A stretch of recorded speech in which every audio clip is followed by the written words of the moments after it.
Bismillahirrahmanirrahim. Alhamdulillahirabbil alamin. Wassalatu wassalamu ala sayyidil mursalin wa ala alihi wa sahbihi ajma'in.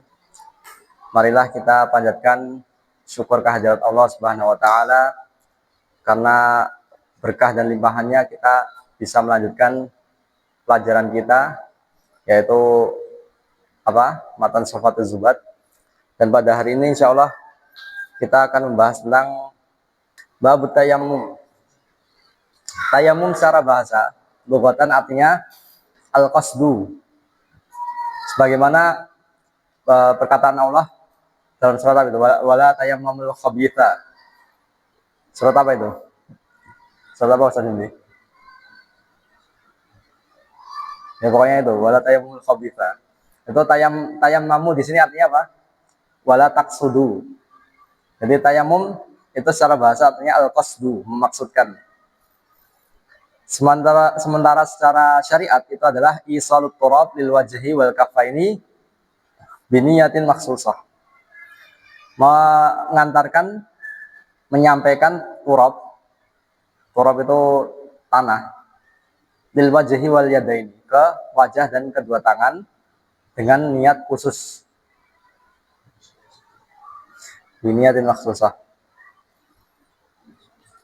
Kemudian mu'alif memulai baitnya tayammamul muhdithi aw man aznaba. Tayammum itu untuk orang yang berhadas. Hadas besar ataupun hadas kecil. Bisa bukan mengangkat ya, tapi istibahah, membolehkan seseorang yang berhadas besar atau berhadas kecil. Aw man aznaba, atau seseorang yang berjunub.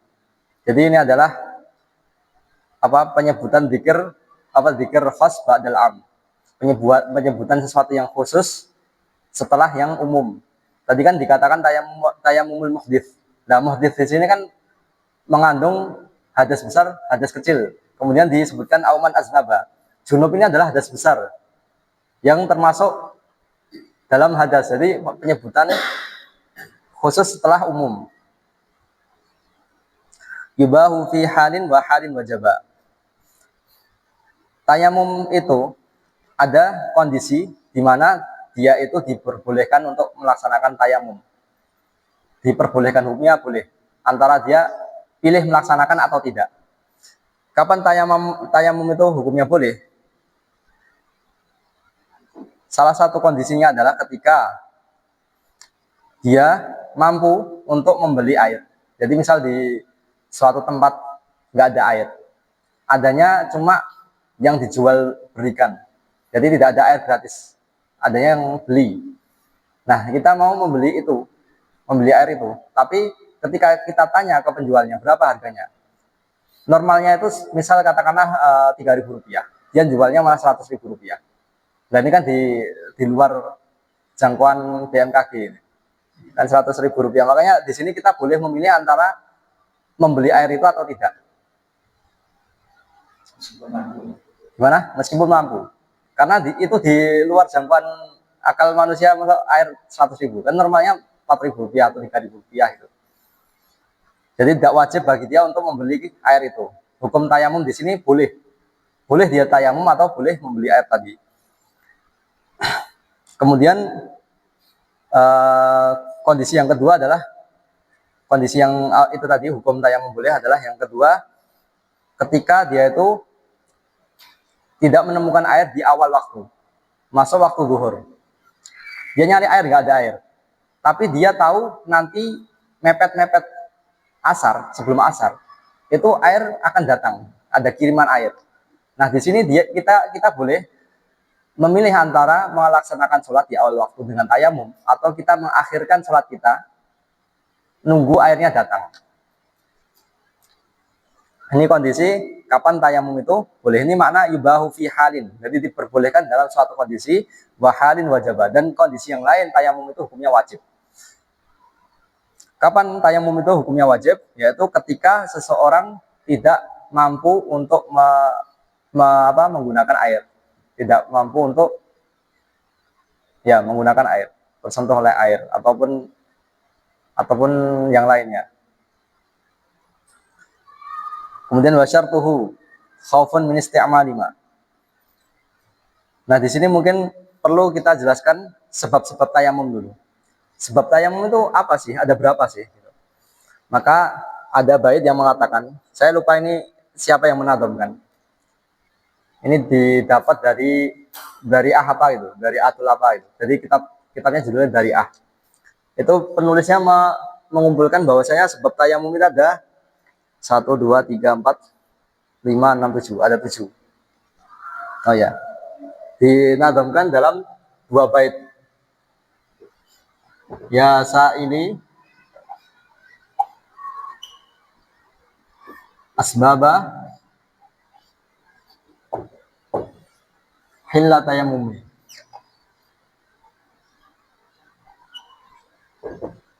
Ya sa'ili, wahai penanyaku tentang sebab-sebab diperbolehkan tayamum. Dia sab'atun. Dia balik ke asbab. Sebab-sebabnya ada sab'ah, ada 7. Bisama'iha, dengan mendengarkannya tertahu, kamu akan merasa tenang. Tertahu. Yang pertama adalah faqdun. Faqdun apa? Kehilangan air. Jadi dia tidak menemukan air. Sudah dicari-cari tidak ada air. Ini namanya faqdun. Faqdun hajatun. Penyebab yang kedua adalah hajah. Hajah itu membutuhkan. Dia punya air. Dalam perjalanan dia punya air, misal satu jerigen. Tapi air ini kan buat saya minum nanti. Maka di situ dia boleh mengerjakan sholat dengan tayamum. Faqdun hajatun idlaluhu. Faqdun hajatun khaufun dulu. Sebelum faqdun khaufun.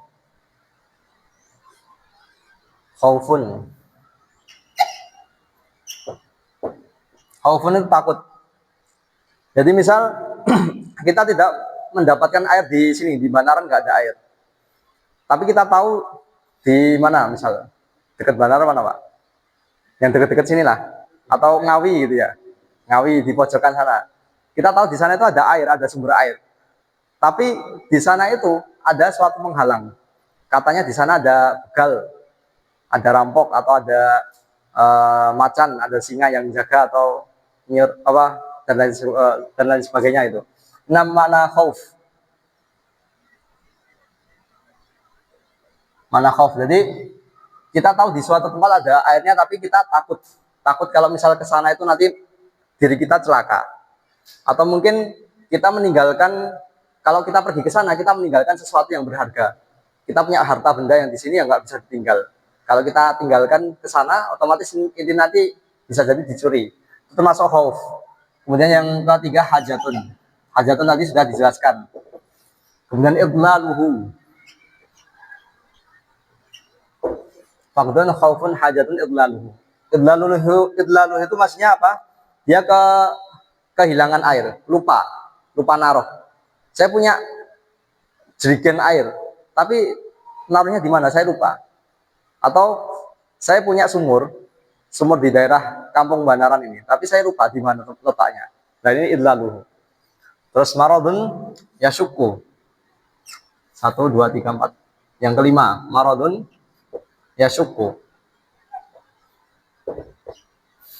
Adalah sakit. Jadi dia sebenarnya punya air, tapi nggak boleh kata dokter terkena air.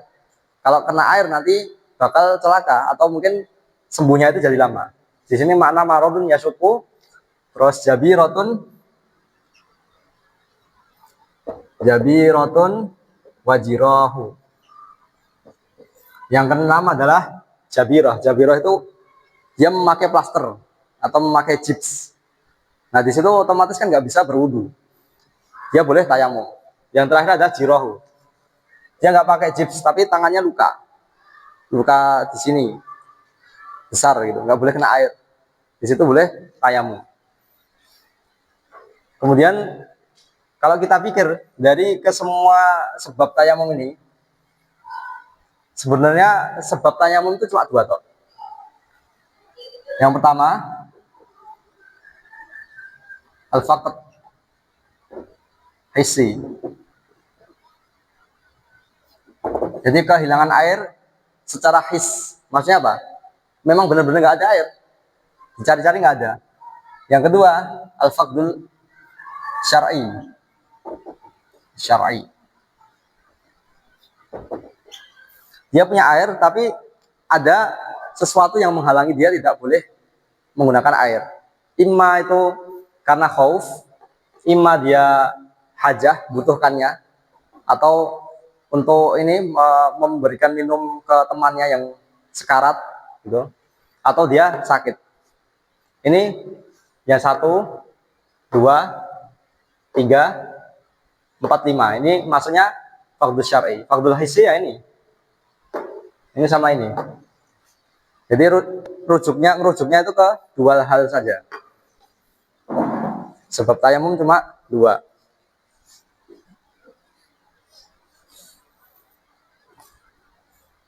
Wa syartuhu khaufun min isti'maliha. Syarat yang dimaksud di sini adalah mala budda minhu, sesuatu yang selayaknya ada. Jadi nggak syarat benar-benar syarat yang kita ketahui itu bukan. Wa syartuhu khaufun min isti'maliha. Syaratnya adalah takut untuk mempergunakan air. Jadi kurang lebih dia mau menjelaskan tentang sebab-sebabnya ini. Au faqadu ma'in fadilin 'anil dhama. Yang kedua adalah kehilangan air, yang mana air ini seharusnya dipergunakan untuk minum, untuk memberi minum hayawan muhtaram. Hayawan ghairu muhtaram ada berapa kalau kita belajar safinah? Ada berapa? Berapa Ustaz Fair? 5 kayak. Yang pertama, Pak. Zani muhsan, murtad, kafir harbi, kalbul akur sama khinzir. 5. Ada 5. Itu ghairu muhtaram. Jadi misal kita punya air, kemudian ada seorang yang dia tuh zani muhsan, yang pernah berzina tapi dia dalam keadaan muhsan, yang sudah beristri terus berzina. Di situ kan hukum secara hadnya itu dia harusnya apa? Dibunuh kan, dirajam. Atau ada kafir harbi, ataupun ada apa tadi? Murtad, seorang yang murtad. Murtad tuh hukum hadnya harus dibunuh juga. Kita punya air, dia sekarat mau mati. Maka di sini kita nggak wajib untuk memberikan airnya kepada dia. Memang seharusnya dia itu mati gitu.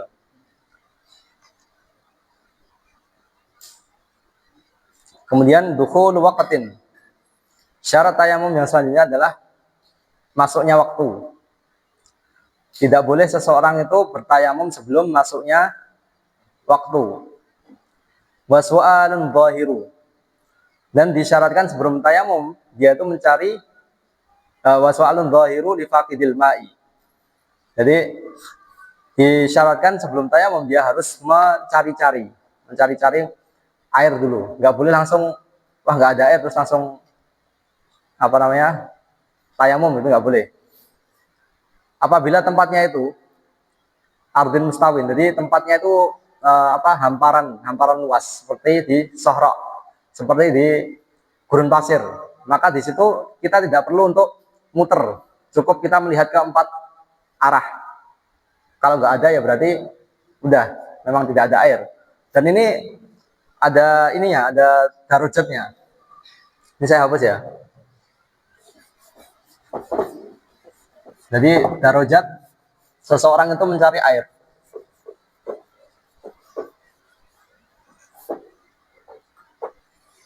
Derajat yang pertama itu adalah idza tawahama atau dhanna. Dan di sini masuk di dalamnya waham juga. Dhanna wujudal ma.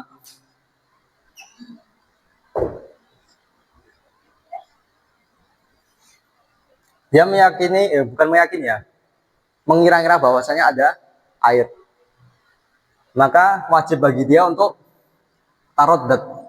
Taroddat itu muter, mencari-cari dulu. Taroddada berapa? Dikol dari sejauh apa itu namanya? Namanya apa itu jaraknya itu? Hadul Ghaus. Hadul Ghaus. Dinamakan Hadul Ghaus karena ketika kita berteriak minta tolong, Ghaus itu minta tolong. Jadi kita berteriak di tempat ini, misal jarak ini Hadul Ghaus ini, orang yang di sana itu kedengeran. Dan ini ditakdirkan berapa? Salah sumiah dirok. Salah sumiah dirok. Jaraknya ini 300 hasta yang Hadul Ghaus ini loh. Kemudian kondisi kedua, ida tayakkona wujudal ma. Seseorang yakin bahwasanya ada air di suatu daerah, maka dia wajib taroddada biqadar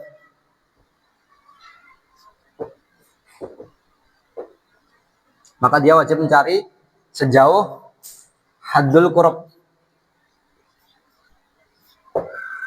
Haddul qurb itu berapa? 5.000 khutbah atau berapa?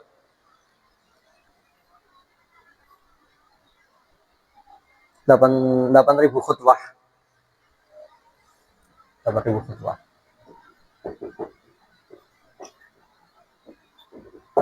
Berapa? 8.000 langkah. Jadi dia wajib untuk mencari sampai sejauh 8.000 langkah. Ini tadi saya katakan kalau misal itu hamparan luas, nggak perlu kita sampai ke sana, itu nggak cukup dilihat dari 4 arah. Tapi kalau misal kayak di Indonesia ada turunan naikan, ya sampai kelihatan semua. Tapi kalau di Indonesia nggak ada air, nggak mungkin ya, mustahil. Yang ketiga, idza tayaqqana faqdal ma.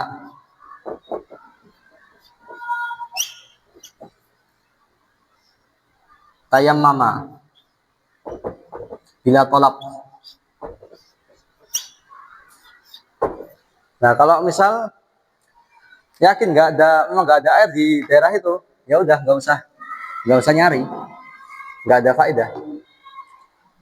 Dan misal kita yakin ada air, tapi airnya itu lebih jauh dari hadul qurb, namanya hadul bu'at, di atas hadul qurb. Maka di situ kita tidak diwajibkan untuk ke hadul bu'at itu.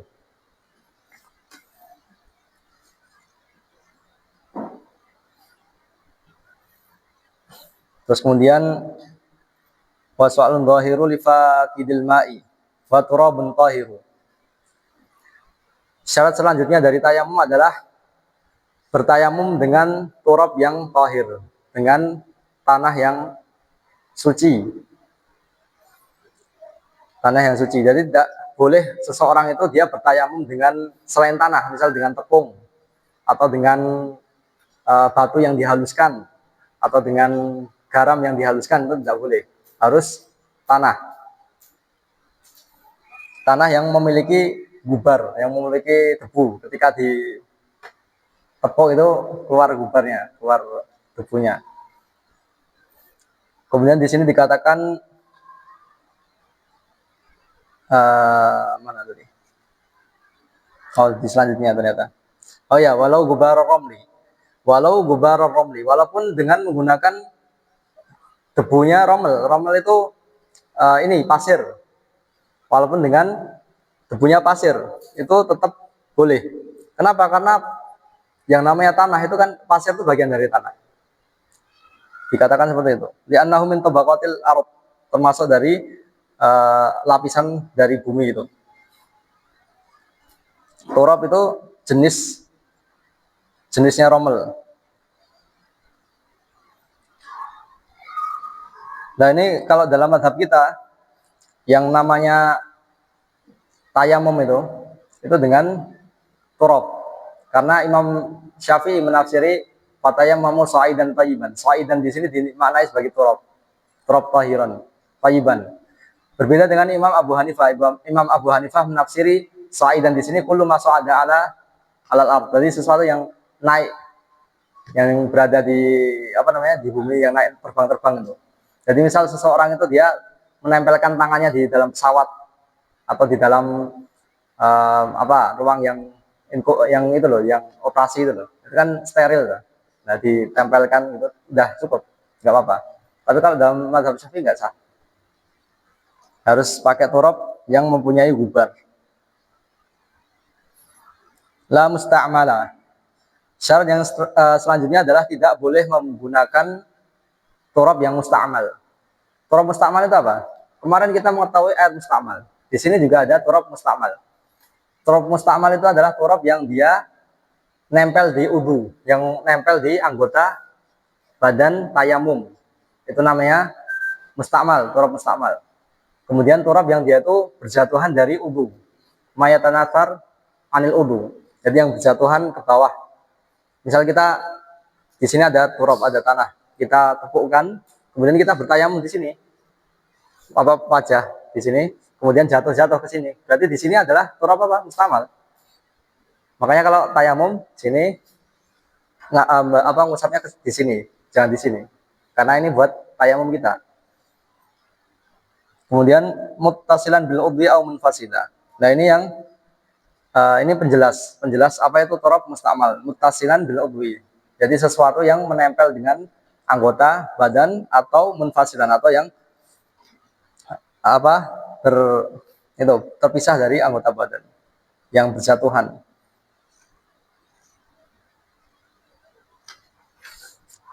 Terus wa fardhuhu. Rukun-rukun tayamum ada berapa? Kalau di Minhajut Talibin dikatakan yang namanya furud tayamum cuma 5. Ini menurut Imam Nawawi cuma 5 toh. Kalau di sini dikatakan malah ada berapa ini? Ada 6 kalau nggak salah. Yang pertama adalah naqlut turab. Dia harus memindahkan turab. Memindahkan turab dari sesuatu. Jadi semisal seseorang itu wajah dan tangannya ketempelan debu, sudah ketempelan debu, sudah misal habis kena badai gitu kan, terus wajahnya ketempelan debu, tangannya ketempelan debu dan tanah. Kemudian dia niat tayamum langsung diusap-usap gitu, diusap-usapkan. Nah di situ dia tidak sah karena nggak ada nakal. Dikatakan lau nakal min wajhi lil yadi au bil aksihal. Walaupun dia itu memindahkan sesuatu, memindahkan debunya itu misal dari tanah, dari tangan dipindah ke wajahnya, dan dari wajah dipindah ke tangannya. Pokoknya harus nakal, harus memindahkan. Tidak boleh seperti yang saya contohkan tadi. Ya, misal kayak di Yaman kan kadang ada badai itu. Nah, badai pasir itu biasanya wajahnya langsung kena debu semua. Langsung diusap-usap gini nggak boleh. Karena nggak ada nakal. Gitu. Mumpung wajah saya sudah ada pasirnya, ya udah sekalian gitu. Nggak boleh. Kemudian wa qasduhu. Fard yang kedua adalah qasduhu, memaksudkannya. Nah, di sini kadang kita itu bingung apa bedanya nakal sama qasd. Terus saya tadi sempat searching itu dikatakan yalzamu minan nakal al qasdu. Jadi selayaknya dari nakal itu pasti ada qasdnya. Dari nakal pasti ada qasdnya. Wala yalzam min al qasd nakal. Tapi tidak selayaknya dari qasd itu ada nakal. Bahkan di sini kan dijelaskan wa qasduhu qasdul mutayammim at-turab bi an yanqulahu ilal udwil mamsuh. Jadi seolah-olah kayak qasd di sini itu seperti nakal. Tapi kalau di Minhaj, qasd ini dijadikan sebagai syarat, bukan rukun. Bahkan taswir masalahnya itu seperti nakal tadi. falau waqafa fi mahabbirihin fawaqa ala wajhi turabun faraddadahu wa nawa lam yakfi li adamil qasad. Jadi sekiranya dia itu berdiri di tempat berhembusnya angin, kemudian menempel di wajahnya itu turab, kemudian dia ngusek-ngusek di ngusek-ngusek bahasa Indonesia, dia ngusek-ngusek lah gitu, kemudian dia bersamaan dengan itu dia niat, maka di situ lam yakfi, tidak cukup. Boleh ya, kalau itu boleh, kalau ditangkap pakai tangan boleh. Kemudian yang selanjutnya adalah waniyatus ibahi fardin awis salahi, adalah niat. Farad yang selanjutnya adalah niat. Farad dari tayamum yang ke berapa ini berarti? 1, 2, 3. Ketiga adalah niat. Niat istibahah farad atau niat istibahah sholah. Tidak boleh dia niat rafa'al hadas karena tayamum tidak mengangkat hadas. Tapi istibah farad atau istibah as-sholah. Kemudian niat dalam tayamum itu dibagi menjadi 3 derajat. Derajat yang pertama adalah dia meniatkan dengan tayamumnya itu adalah istibah fardhis sholah. Maka ketika dia meniatkan dengan tayamumnya itu istibah fardhis sholah, setelah dia melaksanakan dengan tayamum itu sholat fard, dia boleh melaksanakan sholat nawafil bebas sesuka hati dia. Tapi misal dia itu derajat kedua itu seseorang tayamum, tapi dia meniatkan dari tayamumnya itu apa? Istibah naflis sholah, sholatun nafil. Jadi untuk mengerjakan sholat sunnah. Maka di sini dia hanya boleh mengerjakan sholat sunnah dan sesuatu di bawahnya sholat sunnah seperti memegang mushaf. Seperti apa lagi? Ya itu memegang mushaf gitu. Yang paling aneh. Sujud, termasuk sujud syukur dan tilawah. Kemudian derajat yang ketiga adalah seseorang bertayamum dengan niat dia istibahah hamlil mushaf. Cuma sekedar biar bisa megang mushaf atau membawa mushaf. Maka di sini dia tidak boleh sholat sunnah ataupun sholat farad.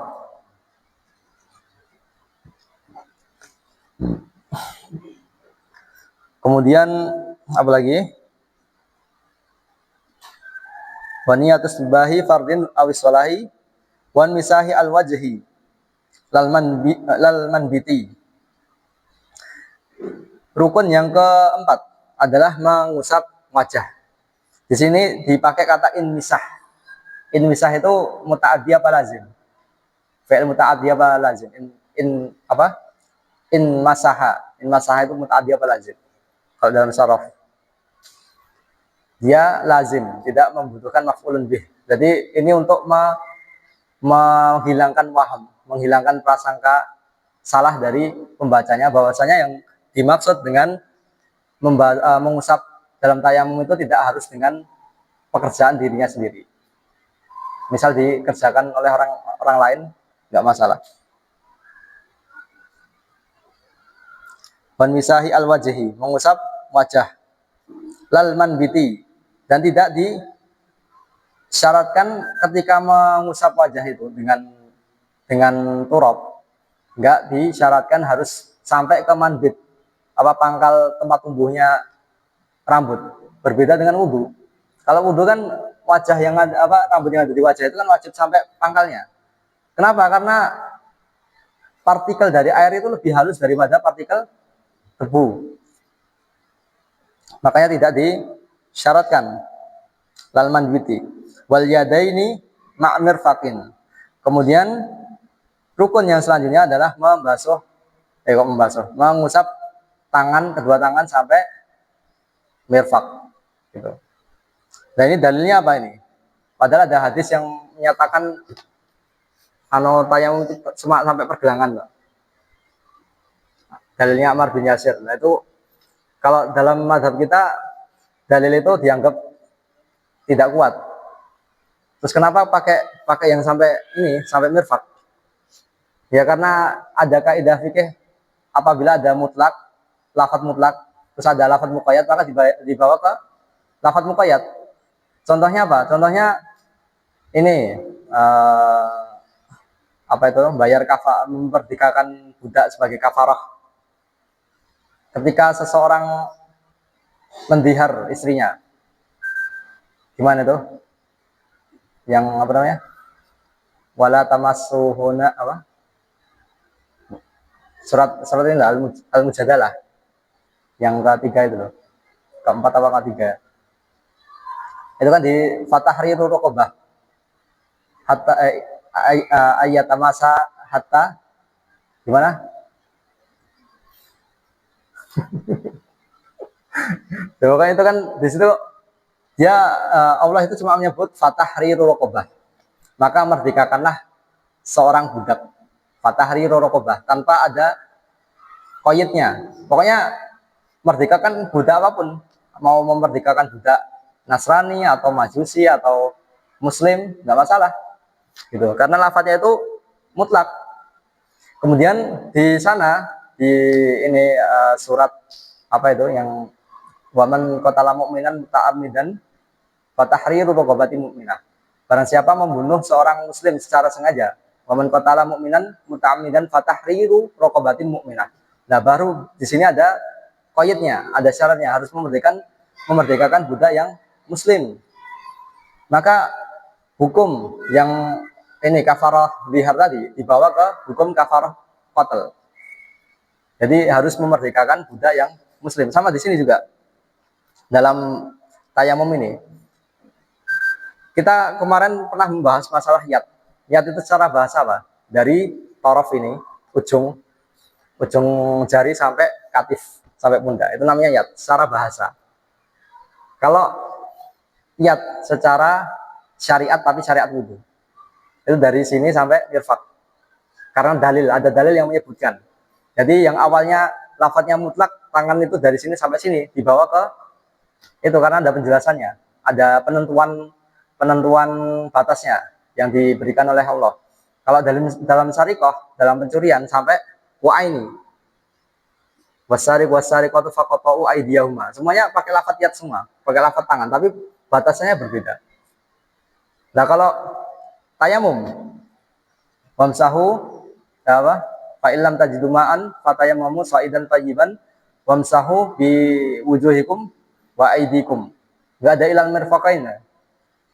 Tapi karena babnya sama-sama dalam thaharah, makanya dibawa ke wudu. Gitu. Pendalilannya seperti itu. Terus apa lagi? Oh ya, dalam niatnya ya. Itu qaul kedua mungkin, Pak.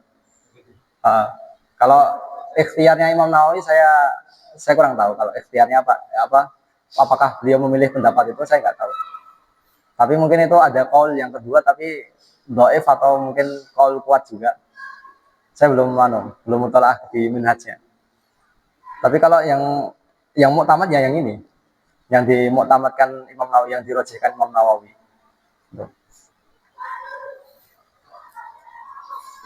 Kemudian wajib qarnun niyah bin naql.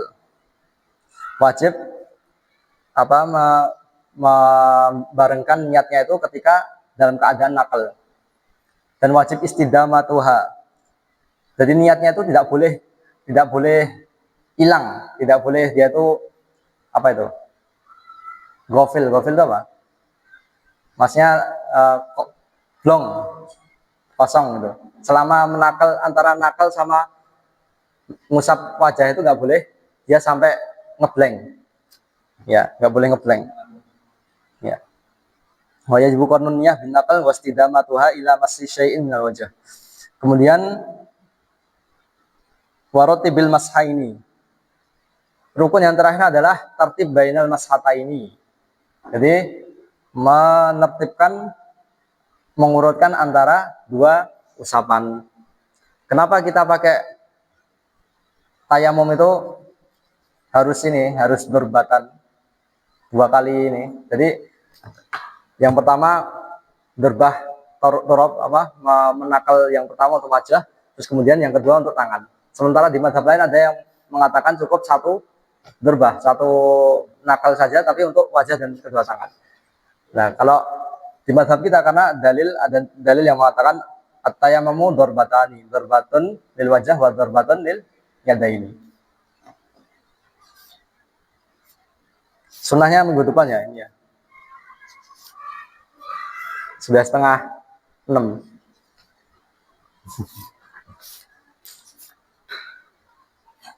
Ya, kita cukupkan dengan bacaan hamdalah dan doa kafarul majlis. Alhamdulillah rabbil alamin.